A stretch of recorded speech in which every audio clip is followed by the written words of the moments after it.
Imagine this. You're in the middle of an argument. Voices raised, eyes locked, each word sharpened like a blade. You're not just defending an idea, you're defending yourself. Every second is a test of wit, pride, and control. But here's the strange part. The more you speak, the more you feel your power slipping, until finally someone steps in. Calm, silent. They don't argue. They don't even raise their voice. They simply watch. And somehow they have more influence than anyone in the room. Today we explore that person, the one who doesn't fight for dominance but still commands it, not with force, not with volume, but with stillness. Let's dive deep into a forgotten kind of power, the power of restraint, of silence, of choosing not to react, and how this idea, rooted in ancient and modern philosophy, could transform how you see conflict forever. Why do we argue? Arguments are everywhere, from politics to personal relationships. But have you ever paused and asked, why do we argue? Really? At the surface, it seems like we argue to find truth. But look closer. Most arguments aren't about clarity, they're about control. And beneath that, ego. Our ideas are tied to our identity.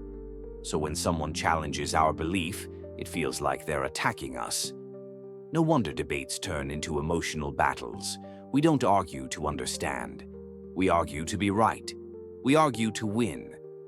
But here's the philosophical twist. The moment you try to win an argument, you've already lost something far more important: your self-control. From Stoics like Marcus Aurelius to modern behavioral scientists, there's a recurring idea. Power doesn't belong to the loudest voice. It belongs to the calmest presence. Stillness is strength. Think of it like this. In any social setting, who commands attention? Not the one yelling to be heard, but the one whose silence pulls others in. This isn't passive. It's active control. It's saying, I am not here to compete. I am here to decide whether this is even worth my energy. And that decision? That's where power lives. Let's paint a picture. Two people are debating furiously in a meeting. One is loud, animated, relentless. The other, calm, quiet, patient. They listen, they observe. And when they speak, just one sentence, the room shifts. Why? Because when you speak rarely, your words carry weight. People lean in. They pay attention, not because you demanded it, but because you earned it through restraint. This is not manipulation. It's mastery. The quiet person owns the emotional tempo of the room. They didn't win by overpowering. They won by out-centering. This isn't new. Eastern and Western philosophy both echo this truth. Lao Tzu in the Tao Te Ching wrote, "He who knows does not speak. He who speaks does not know." In Taoism, power is not about force. It's about flow. The soft overcomes the hard. The silent moves the loud. Then there's Nietzsche. His concept of the will to power is not about domination over others. It's about self-overcoming, mastering one's own impulses, especially the urge to argue, defend, and be seen as right. And Kierkegaard, the father of existentialism, said it plainly: once you label me, you negate me. Fighting to defend a label weakens you. Let's look at three figures who mastered this idea. Siddhartha Gautama, the Buddha, was once challenged by a man who hurled insults at him. Buddha responded with nothing. He simply asked, if someone offers you a gift and you do not accept it, who does the gift belong to? This wasn't evasion, it was elevation.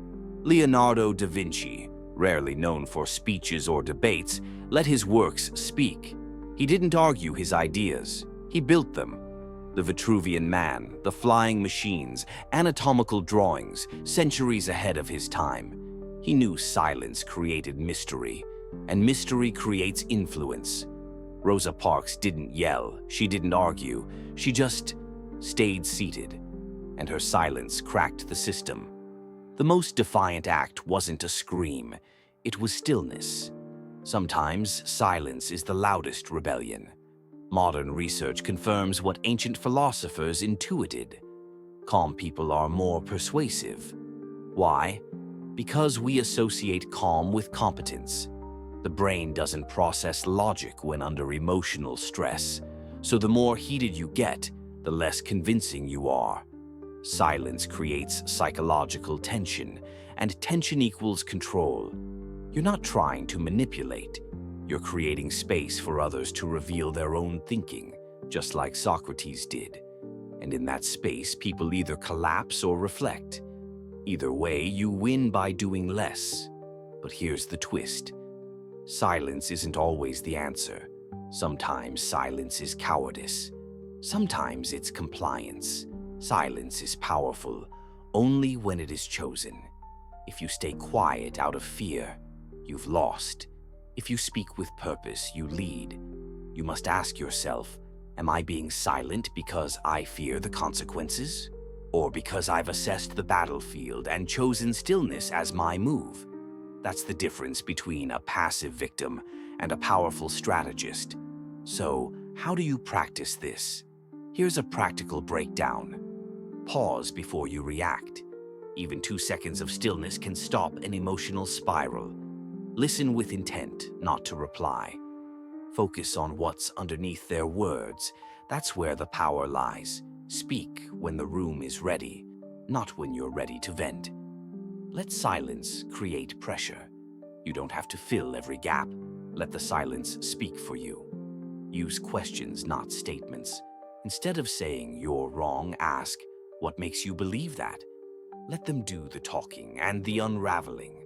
Now, imagine this. You wake up tomorrow and a voice tells you, you have only 100 words left to speak for the rest of your life. What would you say? What would you hold back? Would you spend those precious words arguing on Twitter? Or proving a point to someone who's not even listening? Or would you choose them like a swordsmith sharpening a final blade? Words are currency. Spend them wisely.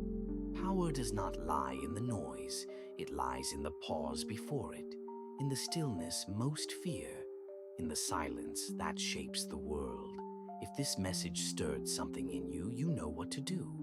Subscribe, turn on the bell, and join us on this journey of mindful rebellion, philosophical strength, and silent power. Because here we don't shout to be heard.